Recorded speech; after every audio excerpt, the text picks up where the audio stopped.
মই লকডাউনৰ পৰৱৰ্তী সময়ত পাঠ্যক্ৰম অনুযায়ী দশম শ্ৰেণীৰ সমাজ বিজ্ঞান বিষয়ৰ পঢ়াবলৈ যোৱা বাকী ৰোৱা পাঠৰ আলোচনা কৰিবলৈ লৈছোঁ। সেই অনুযায়ী আজিৰ পাঠ ইতিহাস খণ্ডৰ অসমত ব্ৰিটিছ বিৰোধী জাগৰণ আৰু কৃষক বিদ্ৰোহ। পাঠটো যথেষ্ট দীঘলীয়া হোৱা হেতুকে পাঠৰ সাৰাংশ দাঙি ধৰিবলৈ চেষ্টা কৰা হ'ব। লগতে কিছুমান প্ৰশ্নৰো আলোচনা কৰা হ'ব। যিবোৰ প্ৰশ্নৰ উত্তৰ সাধাৰণতে পাঠৰ পৰা উলিয়াব পৰা যায় বা উলিয়াটো বিশেষ জটিল নহ'ব, তেনেবোৰ প্ৰশ্নহে দাঙি ধৰা হ'ব আৰু উত্তৰসমূহ এনেধৰণে আলোচনাৰ মাজলৈ অনা নহ'ব। আনহাতে যিবোৰ প্ৰশ্নৰ উত্তৰ পাঠত বিচাৰি উলিওৱাটো জটিল বা সজাই লোৱাটো অলপ কষ্টকৰ, তেনেধৰণৰ প্ৰশ্নসমূহ ইয়াত পোনপটীয়াকৈ আলোচনা কৰা হ'ব। এতিয়া এই পাঠটোত আৰম্ভণিৰ পৰা শেষলৈকে 10টা বিদ্ৰোহৰ বিৱৰণ দাঙি ধৰা হৈছে। এই 10টা বিদ্ৰোহেদি আৰম্ভ আৰু শেষ। এতিয়া এনেধৰণে এই 10টা বিদ্ৰোহ ইয়াতে চাৰ্টখন মন কৰা। ইয়াত 10টা বিদ্ৰোহৰ কথা দিয়া আছে। তোমালোকে এনেধৰণে চাৰ্টখন সজাই লোৱা। বিদ্ৰোহৰ নাম, বিদ্ৰোহৰ চন, বিদ্ৰোহৰ গুৰি ধৰা মূল নেতাসকল, বিদ্ৰোহৰ মূল কাৰণবিলাক। ইয়াত যিবিলাক বিদ্ৰোহত নেতাৰ উল্লেখ নাই, সেইবোৰ নেতাৰ ইয়াত দাঙি ধৰা নাই। এনে বিদ্ৰোহত কোনো নিৰ্দিষ্ট নেতা নাই। আৰু মূল কাৰণ কেইবাটাও আছে। থুলমূল কাৰণ এনেধৰণে এটা এটা দাঙি ধৰা হৈছে। এতিয়া এই চাৰ্টখনত অনেক প্ৰশ্নৰ উত্তৰ সোমাই আছে। এই চাৰ্টখন যদি পৰিপাটিকৈ জনা যায়, পাঠটোৰ মূল কথাখিনি জনা যায়। ইয়াত সম্ভাৱ্য বিভিন্ন প্ৰশ্ন 2 নম্বৰৰ কাৰণে, 1 নম্বৰৰ কাৰণে বা বিস্তৃত বৰ্ণনাৰ কাৰণে দীঘলীয়া প্ৰশ্ন ইয়াত সোমাই আছে। এইখিনিতে এটা কথা মন কৰিবা যে পাঠটো মুঠ নম্বৰ থাকিব 7। ফাইনেল পৰীক্ষাত 7 মূল্যায়নৰ প্ৰশ্ন ইয়াত দিয়া হ'ব। প্ৰশ্নৰ বিভাজন এনেধৰণে থাকিব।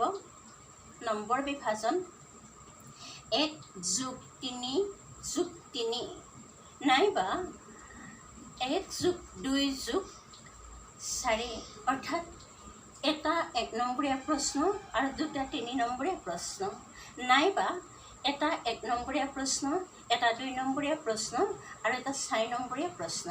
সেইকাৰণে এই পাঠটো এনেধৰণেই প্ৰশ্নবিলাক সজাবলৈ চেষ্টা কৰা হ'ব বা তোমালোকে এনেধৰণেই প্ৰশ্নবোৰ উত্তৰবিলাক সজাই ল'বা। এতিয়া ইয়াতে প্ৰথমতে বিদ্ৰোহ দিয়া হৈছে যে আহোম বিদ্ৰোহ। এই বিদ্ৰোহটোৰ বিতং বিৱৰণ পাঠত নাই যদিও জনাটো দৰকাৰ। এতিয়া আহোম বিদ্ৰোহ চমু বিৱৰণ এইখিনিৰ পৰাই এনেধৰণে দিব পাৰি যে এই সকলোবোৰ ব্ৰিটিছ বিৰোধী বিদ্ৰোহ। অসমত এই বিদ্ৰোহটোৱেই ব্ৰিটিছৰ বিৰুদ্ধে পোনপ্ৰথমে সংঘটিত হৈছিল। 1826 চনত ব্ৰিটিছ অসমলৈ আহিছিল বা অসম অধিগ্ৰহণ কৰিবলৈ আৰম্ভ কৰিছিল আৰু 28 চনত আহোমসকলে ব্ৰিটিছৰ বিৰোধিতা কৰিছিল আৰু সেই অনুযায়ী বিদ্ৰোহৰ সূচনা কৰিছিল। এইটোৱেই প্ৰথম ব্ৰিটিছ বিৰোধী বিদ্ৰোহ। এতিয়া এইটো এটা প্ৰশ্ন, অসমত ব্ৰিটিছ বিৰোধী প্ৰথমটো বিদ্ৰোহ কি? এই বিদ্ৰোহটোৰ চমু বিৱৰণ দাঙি ধৰা। এতিয়া উত্তৰ আহোম বিদ্ৰোহ।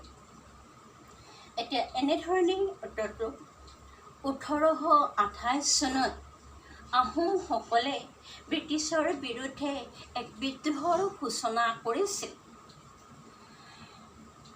গোমধৰ কোঁৱৰ, পিয়লি ফুকন, ধনঞ্জয় বুঢ়াগোহাঁই আদি নেতাসকলে এই বিদ্ৰোহৰ গুৰি ধৰিছিল। বিদ্ৰোহৰ মূল কাৰণ আছিল আহোম ৰাজতন্ত্ৰ পুনৰ প্ৰতিষ্ঠা কৰা। এতিয়া এই বিদ্ৰোহ ব্ৰিটিছে কঠোৰ হাতেৰে কলিতে নিপাত কৰে। অ'কে, এনেধৰণেই 3 বা 4টা পেৰেগ্ৰাফত প্ৰশ্নটোৰ উত্তৰ সজাই ল'লে আকৰ্ষণীয় হয়। এতিয়া আহিছোঁ অসমত যে এই এলানি বিদ্ৰোহ হৈছিল ব্ৰিটিছৰ বিৰুদ্ধে, এই বিদ্ৰোহৰ থুলমূল কাৰণসমূহ। এতিয়া প্ৰশ্ন চাৰ্টখন তোমালোকে পৰিপাটিকৈ জানি ল'বা।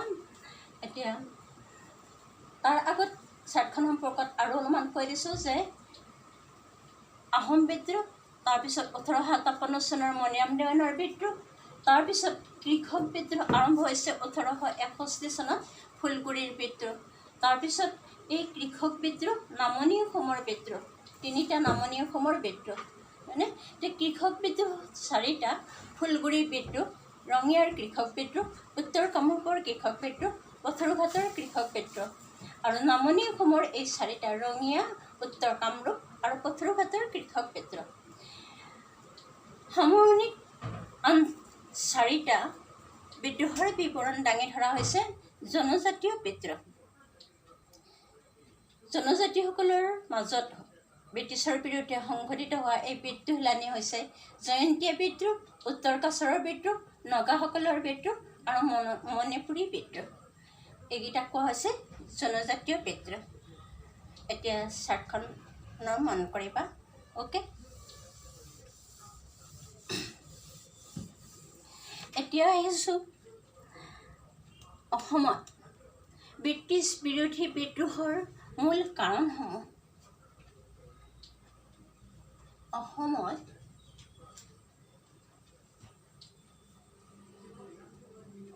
সংঘটিত হোৱা ব্ৰিটিছ বিৰোধী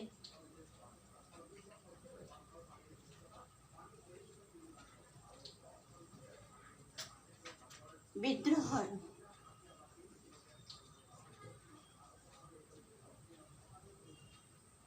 মূল কাৰণ।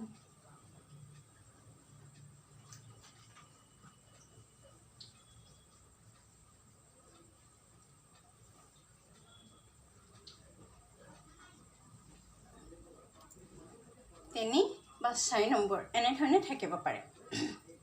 3/4। অ'কে, এতিয়া এই বিদ্ৰোহৰ মূল কাৰণকেইটা এনেধৰণে দাঙি ধৰিব পৰা যায়। 1 নম্বৰ কাৰণ, মুদ্ৰা অৰ্থনীতি।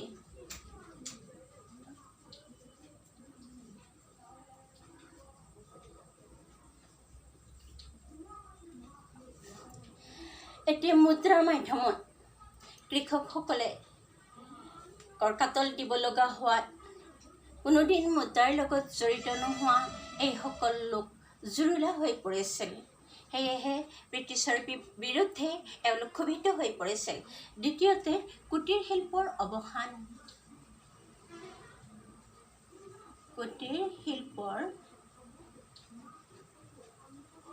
অৱসান।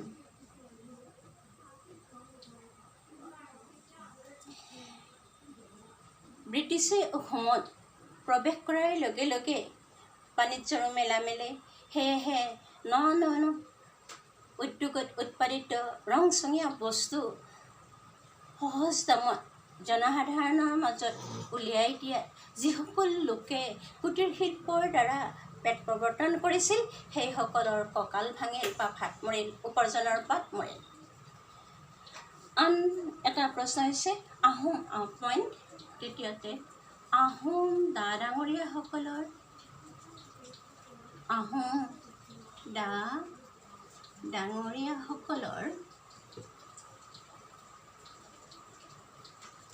কৰ্মসংস্থানৰ অৱসান।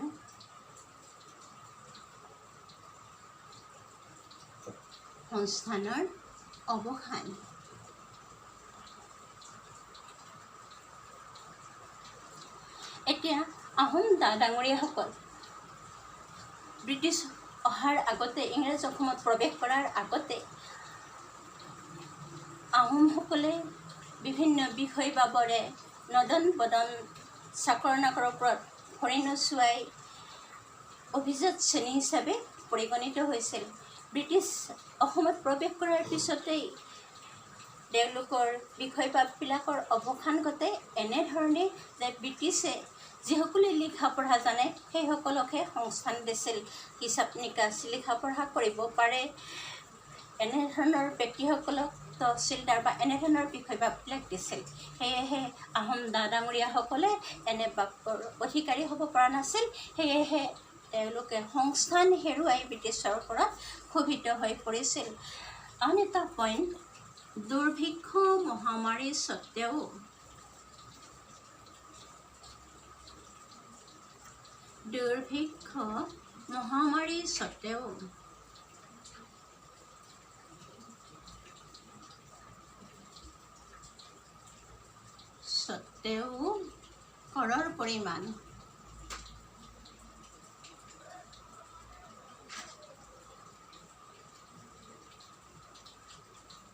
কৰৰ পৰিমাণ বৃদ্ধি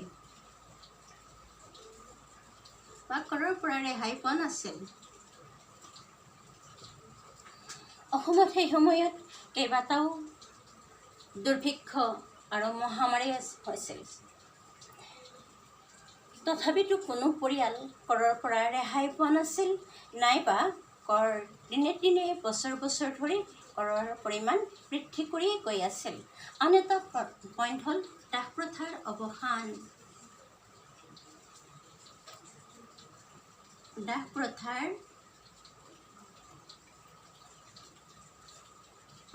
অৱসান।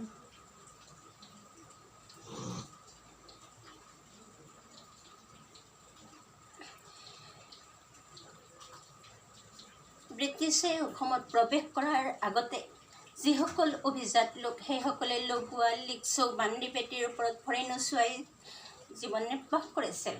কিন্তু 1843 চনত এক বিশেষ আইন কৰি অসমৰ পৰা দাস প্ৰথাৰ অৱসান ঘটোৱা হয়। তেতিয়া এনেধৰণে বান্দি বেটীৰ ওপৰত ভৰি নোচোৱাই খোৱা মানুহ যিসকল অভিজাত লোক তেওঁলোকে নিজেই সকলো কাম কৰিব লগা হোৱাত ৰাতিটোৰ ভিতৰতে সাধাৰণ মানুহত পৰিণত হয়। এনে কাৰণত ব্ৰিটিছৰ বিৰুদ্ধে এওঁলোক ক্ষোভিত হৈ বিদ্ৰোহ সংঘটিত কৰিবলৈ বাধ্য হয়। আন এটা দাস প্ৰথাৰ অৱসানত আন এটা ঘটনাও জড়িত হৈ আছে যে যিসকল ব্যক্তি লগুৱা লিকচৌ কৰি পেট প্ৰৱৰ্তন কৰিছিল বা পৰিয়ালক ভৰণ পোষণ দিছিল সেইসকলে দাস প্ৰথাৰ অৱসানৰ লগে লগে তেওঁলোকৰ পেটৰ ভাত মৰিল, তেওঁলোক ৰাতিটোৰ ভিতৰতেই ভিক্ষাৰীত পৰিণত হৈ পৰিছিল। এনে ঘটনাসমূহ ৰাজিৰ বাবে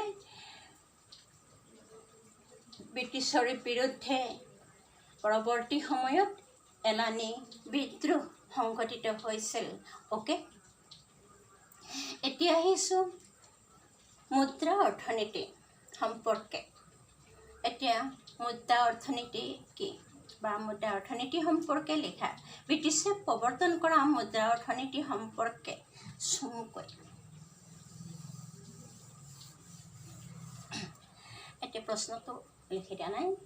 ব্ৰিটিছে প্ৰৱৰ্তন কৰা মুদ্ৰা অৰ্থনীতি সম্পৰ্কে চমুকৈ এতিয়া পইণ্ট এনেধৰণে দাঙি ধৰিব পাৰি। 1 নম্বৰ, ব্ৰিটিছে প্ৰৱৰ্তন কৰা মুদ্ৰা অৰ্থনীতি হ'ল যি মুদ্ৰাৰ মাধ্যমেৰে ব্ৰিটিছে কৰ কাটল আদি দিয়াৰ ব্যৱস্থা কৰিছিল, এই ব্যৱস্থাটোকেই মুদ্ৰা অৰ্থনীতি বোলা হৈছে। দ্বিতীয়তে, ব্ৰিটিছে মাটিৰ খাজানা বা অন্যান্য কৰ কাটল মুদ্ৰাৰ মাধ্যমত দিয়াৰ ব্যৱস্থা কৰিছিল।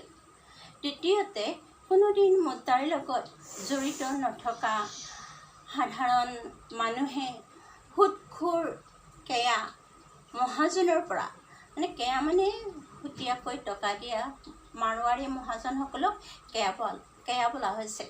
গতিকে এনেধৰণৰ কেয়া মহাজনৰ পৰা সুতত টকা লৈ কৰকাটল দিবলৈ বাধ্য হৈছিল আৰু সুতৰ বোজা পৰিশোধ কৰিব নোৱাৰি এনেধৰণেই মৰি গৈছিল।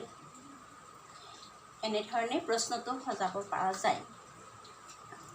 এইখিনিতে ক'বলৈ লৈছোঁ যে ভূমি খাজনাৰ ওপৰত সেই সময়ত অভিজাত ব্যক্তি আনন্দৰাম ঢেকিয়াল ফুকনে এক মন্তব্য এনেধৰণে দাঙি ধৰিছিল যে ঢেকীয়াল ফুকনৰ বক্তব্য আনন্দৰাম ঢেকীয়াল ফুকনে দাঙি ধৰা বক্তব্যটো চমুকৈ উল্লেখ কৰা এনেধৰণে যে সেই সময়ত কৃষকে তেওঁ দাঙি ধৰিছিল এনেধৰণে সেই সময়ত কৃষকে দিব পৰাতকৈ কৰৰ বোজা বহুত বেছি আছিল। দ্বিতীয়তে কামৰূপ আৰু দৰঙৰ কোনো অঞ্চলত এনে অৱস্থাৰ সৃষ্টি হৈছিল যে মাক দেউতাকে নিজৰ পৰিয়াল ভৰণ পোষণ দিবৰ কাৰণে নিজৰ মূল্যৱান সা সম্পত্তি অথবা নিজৰ সন্তানক বিক্ৰী কৰি হ'লেও উপাৰ্জন উলিয়াব লগা হৈছিল।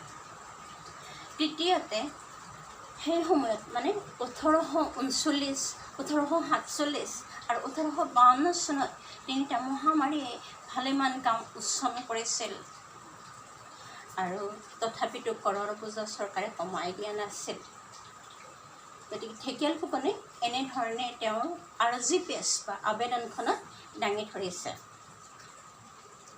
এইখিনিতে আন এটা প্ৰশ্ন হয় যে ইতিহাসবিদ হেৰম্বকান্ত বৰপূজাৰীয়েও মানুহৰ অৱস্থা সম্পৰ্কত এক বক্তব্য দাঙি ধৰিছে।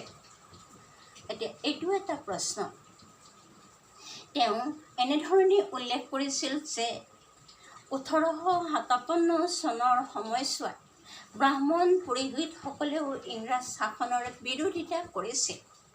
পইণ্ট 1 আকৌ শুনিবা 1857 চনৰ সময়ছোৱাত ভালেমান ব্ৰাহ্মণ পুৰোহিতে ইংৰাজ শাসনৰ বিৰোধিতা কৰিছিল কিয়নো তেওঁলোকে ভোগ কৰি থকা নিষ্কৰ ভূমি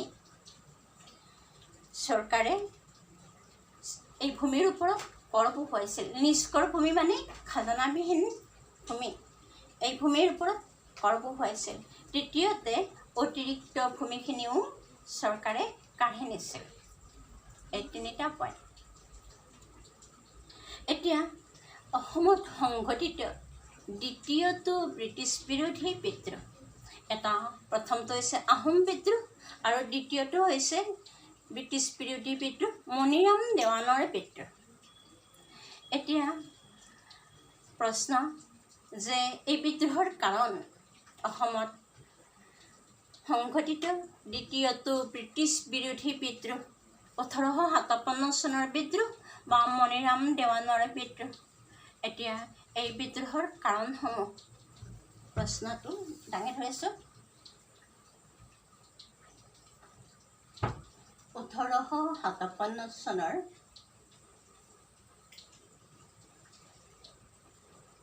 বিদ্ৰোহৰ বা মণিৰামৰ বিদ্ৰোহৰ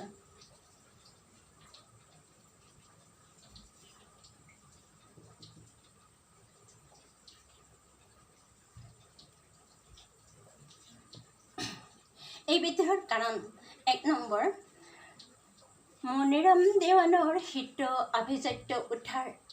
1 নম্বৰ কাৰণ মণিৰাম দেৱানে ব্ৰিটিছ অহাৰ আগতে দেৱানী বাব লৈ চাকৰি কৰিছিল, কাম কৰিছিল। দেৱানী বাবত এক বিশেষ ষড়যন্ত্ৰত তেওঁ দেৱানী বাব হেৰুৱাই আৰু সেয়েহে তেওঁ আভিজাত্যও হেৰুৱাই সাধাৰণ মানুহত পৰিণত হয়।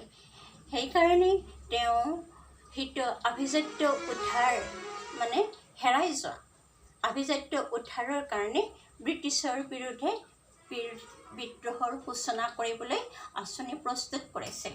ইমান দৰকাৰ নাই এক্সপ্লেইন কৰাৰ, কেৱল হিত আভিজাত্য উদ্ধাৰ, মণিৰামৰ হিত আভিজাত্য উদ্ধাৰ এনেধৰণেই দাঙি ধৰিলেই হ'ল। দ্বিতীয়তে আহোম সাম্ৰাজ্য পুনৰ উদ্ধাৰ। তৃতীয়তে অসমত থকা ভাৰতীয় সৈন্যৰ দ্বাৰা ব্ৰিটিছ শাসন উফৰোৱাৰ চেষ্টা। এই তিনিটা কাৰণ হাতত লৈ 1857 চনৰ মণিৰাম দেৱানে এক ব্ৰিটিছ বিৰোধী বিদ্ৰোহৰ আঁচনি প্ৰস্তুত কৰিছিল। অ'কে, এতিয়া আহিছোঁ আন এটা প্ৰশ্ন। এতিয়া মণিৰাম দেৱানৰ বিদ্ৰোহ নাইবা 1857 চনৰ এই বিদ্ৰোহত প্ৰায় ৬-৭টামান ৰচনাধৰ্মী প্ৰশ্ন অৱতাৰণা কৰিব পৰা যায়। এতিয়া আন এটা প্ৰশ্ন হৈছে যে বিদ্ৰোহৰ প্ৰভাৱ, মণিৰাম দেৱানৰ বিদ্ৰোহৰ প্ৰভাৱ, এই প্ৰশ্নটোৰ উত্তৰ পাঠত আছে। সেয়েহে ইয়াত বিতংকৈ আৰু আলোচনা কৰা নহয়, পাঠৰ পৰা ইয়াক পৰিপাটিকৈ উলিয়াব পৰা যাব। এতিয়া আন এটা প্ৰশ্ন হৈছে ১৮৫৭ চনত মণিৰাম দেৱানৰ এই বিদ্ৰোহত মণিৰাম দেৱানৰ ভূমিকা। ১৮৫৭ চনৰ বিদ্ৰোহত মণিৰামৰ ভূমিকা। ৫৭ চনৰ বিদ্ৰোহত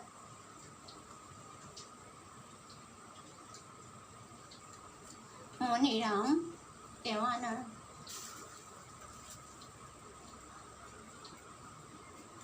ভূমিকা।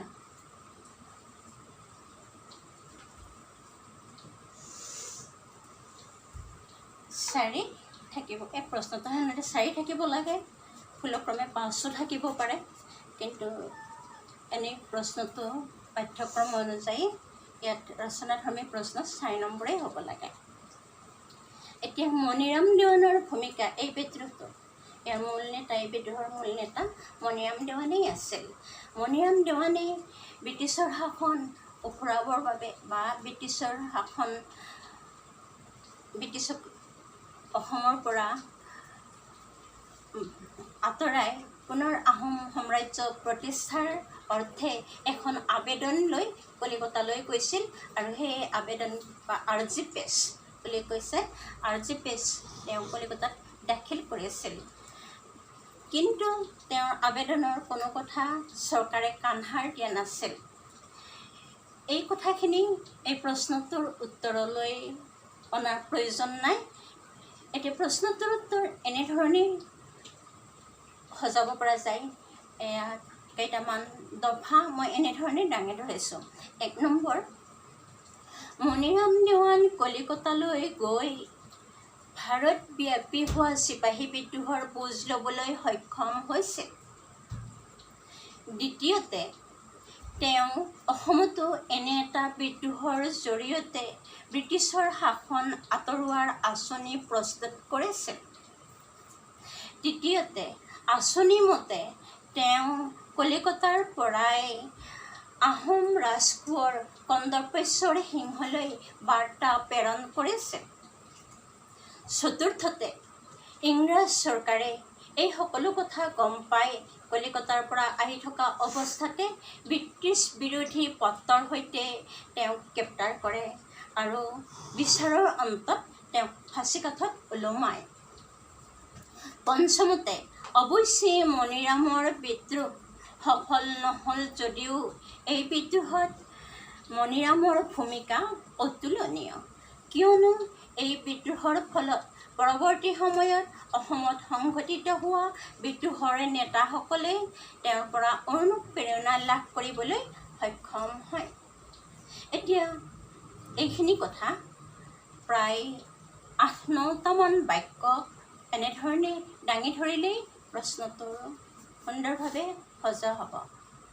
এতিয়া আহিছোঁ আন এটা প্ৰশ্ন, যে মণিৰামে যে কলিকতাত এখন আৰ্জি পেচ বা আবেদন জাৰি কৰিছিল, এই আৰ্জি পেচখনৰ বিষয়বস্তু কি আছিল? এতিয়া প্ৰশ্ন, মণিৰাম দেৱানৰ আৰ্জি পেচৰ বিষয়বস্তু, এই কথাখিনি পাঠত সুন্দৰভাৱে আছে, উলিয়াব পৰা যায়, বিশেষ জটিলতা নাই। আন এটা প্ৰশ্ন হৈছে বিদ্ৰোহীৰ বিচাৰ। মণিৰাম দেৱানৰ বিদ্ৰোহ বা ১৮৫৭ চনৰ বিদ্ৰোহত চৰকাৰে বিদ্ৰোহীসকলৰ বিচাৰ কেনেধৰণে কৰিছিল? এতিয়া প্ৰশ্নটো দাঙি ধৰিছে এনেধৰণে, ১৮৫৭ চনৰ বিদ্ৰোহীসকলৰ বিচাৰ কেনেধৰণৰ আছিল?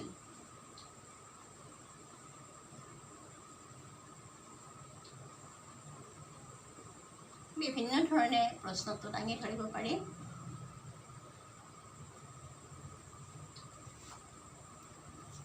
ইয়াতে এই প্ৰশ্নটোৰ উত্তৰ সহজ পদ্ধতিত কেইটামান পইণ্ট এনেধৰণে দাঙি ধৰিলে উত্তৰটো সহজ হয়।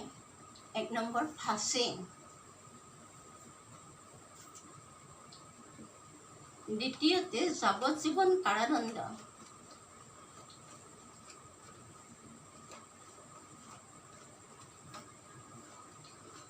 যাৱজ্জীৱন কাৰাদণ্ড,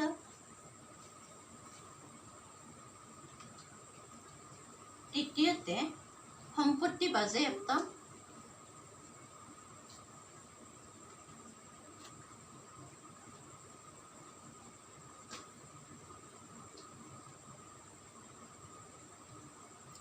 চতুৰ্থতে দ্বীপান্তৰ।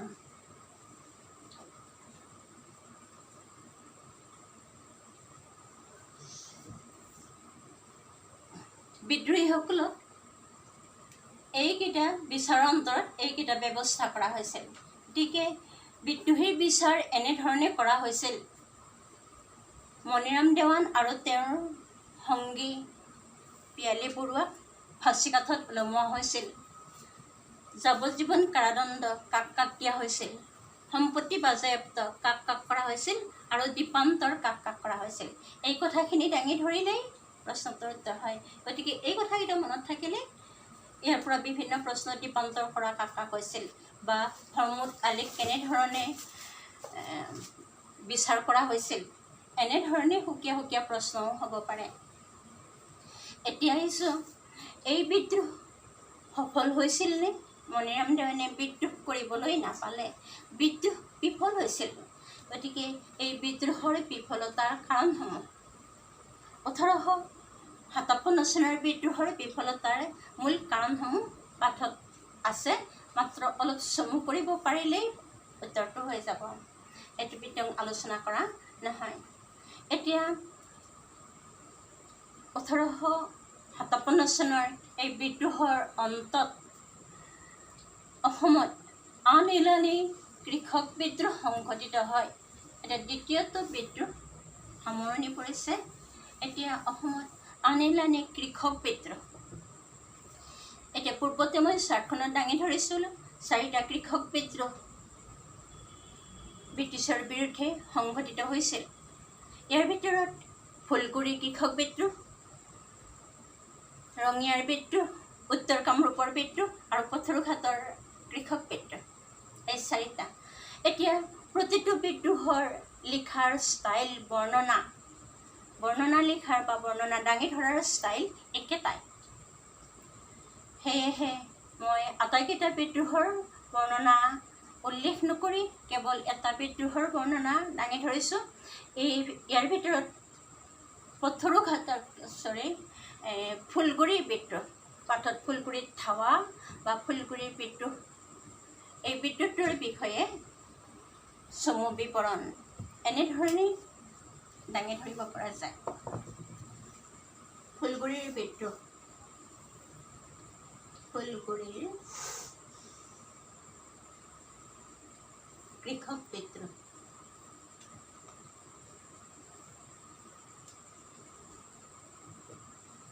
চমু বিৱৰণ, কৃষক বিদ্ৰোহৰ চমু বিৱৰণ।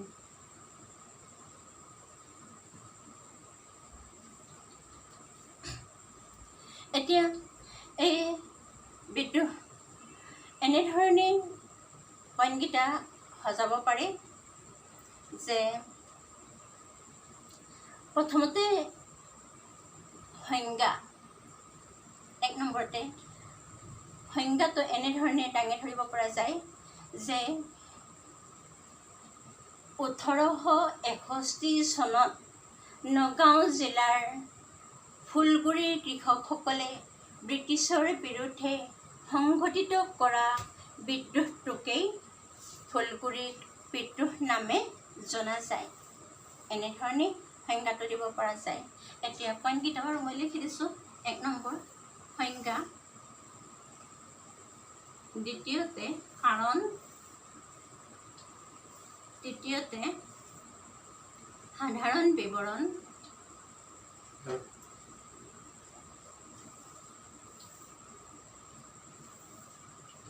চতুৰ্থতে দমন পঞ্চমতে পৰিণতি মানে বিচাৰো হয় ইয়াতে বিচাৰো হয় বিচাৰ পঞ্চমতে বিচাৰ ষষ্ঠতে পৰিণতি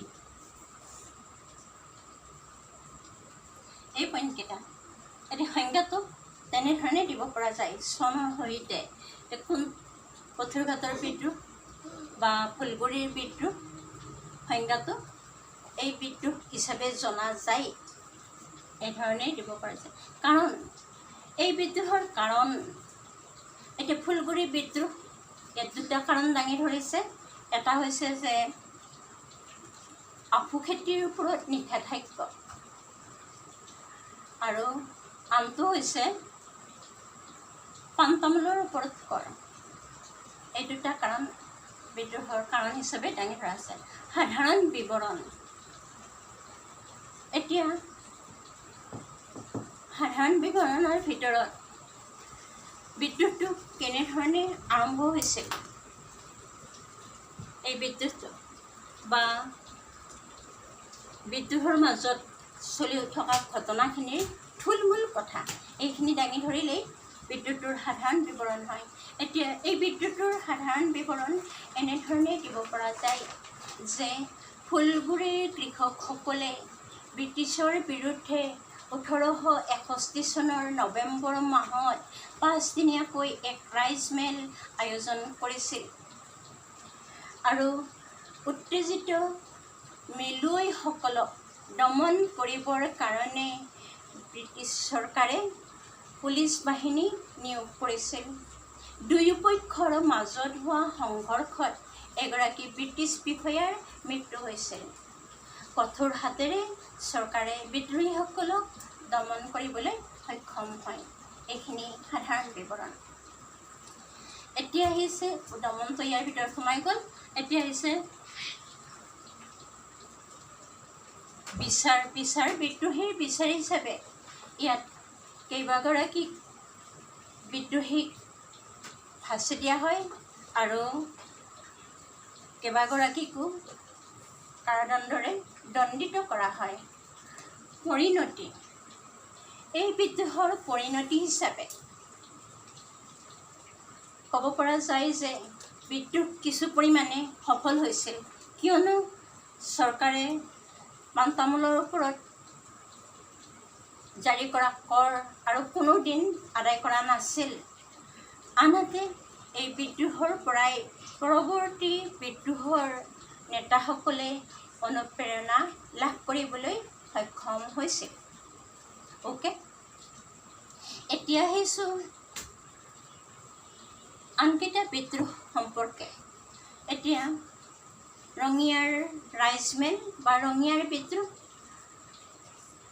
আৰু উত্তৰ কামৰূপৰ বিদ্ৰোহ পাঠত উত্তৰ কামৰূপৰ বিদ্ৰোহ বুলি উল্লেখ নাই লাচিমাৰ বিদ্ৰোহ বুলি আছে কিন্তু মন কৰিবা লাচিমাৰ বিদ্ৰোহ বুলি তাত লাচিমাৰ বিশেষ বৰ্ণনা নাই উত্তৰ কামৰূপৰ আটাইকেইটা অঞ্চলৰে তাত বিৱৰণ উল্লেখ আছে গতিকে সেই প্ৰশ্নটো লাচিমাৰ বিদ্ৰোহ বুলি কেতিয়াও উত্থাপন হ'ব নোৱাৰে গতিকে উত্তৰ কামৰূপৰ বিদ্ৰোহ লাচিমা বজালী সৰ্থেবাৰী এইবোৰ অঞ্চলত সংঘটিত হৈছিল তাৰ পৰৱৰ্তী সময়ত বা সমসাময়িক সময়তে সেই একেটা বছৰতে জানুৱাৰী মাহতে অসমৰ দৰং জিলাৰ পথৰুঘাটতো আন এক কৃষক বিদ্ৰোহ সূচনা হৈছিল এতিয়া প্ৰশ্ন পথৰুঘাটৰ কৃষক বিদ্ৰোহৰ বিৱৰণ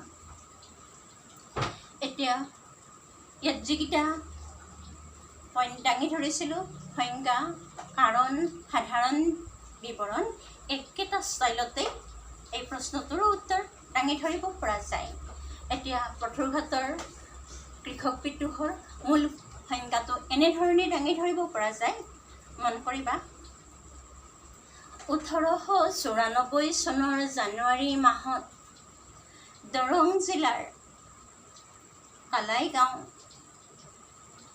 চিপাঝাৰ আৰু পথৰুঘাট তহচিলৰ কৃষকসকলে ব্ৰিটিছৰ বিৰুদ্ধে সংঘটিত কৰিব বিচৰা বিদ্ৰোহটোকেই পথৰুঘাটৰ কৃষক বিদ্ৰোহ নামে জনা যায়। এইটো সংজ্ঞা। তাৰপিছত থুলমূলকৈ সাধাৰণ বিৱৰণ বা পৰিণতি আৰু পৰিণতিটোৱেই ফলাফল, এইখিনি। অ'কে, এতিয়া আহিছোঁ জনজাতীয় বিদ্ৰোহ সম্পৰ্কে আলোচনা কৰিবলৈ। পাঠটোৰ সামৰণি 4টা জনজাতিৰ বিদ্ৰোহ দাঙি ধৰিছে। এতিয়া মই চাৰ্টখনত দেখুৱাই দিছোঁ। সেই অনুযায়ী মণিপুৰী বিদ্ৰোহ, নগা বিদ্ৰোহ, কছাৰী বিদ্ৰোহ, জয়ন্তীয়া বিদ্ৰোহ, এইবোৰ। এতিয়া বিদ্ৰোহৰ যিটো পইণ্ট দাঙি ধৰিছিলোঁ, যিখিনি, সেই একেধৰণেই এইকেইটা বিদ্ৰোহৰো বৰ্ণনা দাঙি ধৰিব পৰা যায়। এই বিদ্ৰোহত নেতা আছে 2-এজন। ইয়াৰ ভিতৰত জয়ন্তীয়া বিদ্ৰোহত আছে উকিয়াং নংবাহ নামৰ এগৰাকী নেতা। গতিকে অনুশীলনীত প্ৰশ্নটো এনেধৰণে আছে, উকিয়াং নংবাহৰ বিদ্ৰোহৰ বিৱৰণ। গতিকে আমাৰ পাঠত আকৌ হেডলাইনটো আছে জয়ন্তীয়া বিদ্ৰোহে। গতিকে উকিয়াং নংবাহৰ বিদ্ৰোহ বুলি কওঁতে অলপ ভয় খোৱা যায়, কিন্তু একেটাই কথা, জয়ন্তীয়া বিদ্ৰোহৰ বিৱৰণ নাইবা উকিয়াং নংবাহৰ বিদ্ৰোহৰ বিৱৰণ, এনেধৰণেই দাঙি ধৰিব পৰা যায় একেটা ষ্টাইলত। সংজ্ঞা, থুলমূলকৈ কাৰণ, তাৰপিছত সাধাৰণ বিৱৰণ, তাৰপিছত চৰকাৰী দমন ব্যৱস্থা, তাৰপিছত এনেধৰণে পৰিণতি। ইয়াত পৰিণতিবিলাক এনেধৰণে হয় যে ব্ৰিটিছে জয়ন্তীয়া ৰাজ্য দখল কৰিবলৈ সক্ষম হয়। অন্তত সেইটোৱেই পৰিণতি প্ৰতিটো জনজাতীয় বিদ্ৰোহৰ। অ'কে, এতিয়া আন এটা প্ৰশ্ন হৈছে যে ইয়াত কেইবাগৰাকীও নেতাৰ কথাও উল্লেখ আছে এই জনজাতীয় বিদ্ৰোহকেইটা।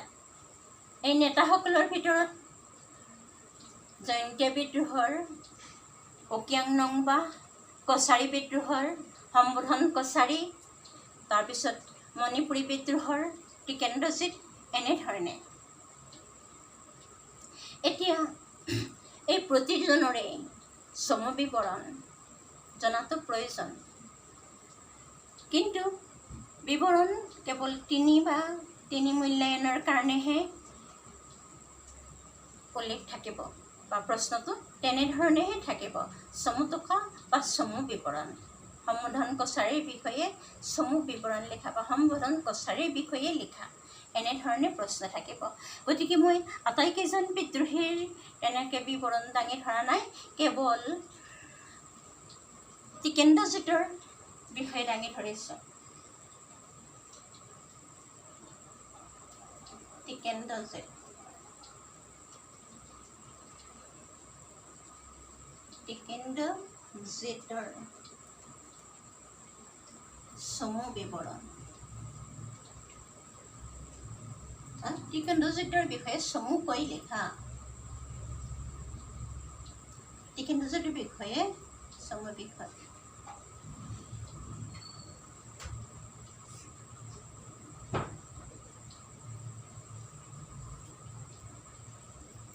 এইখিনি।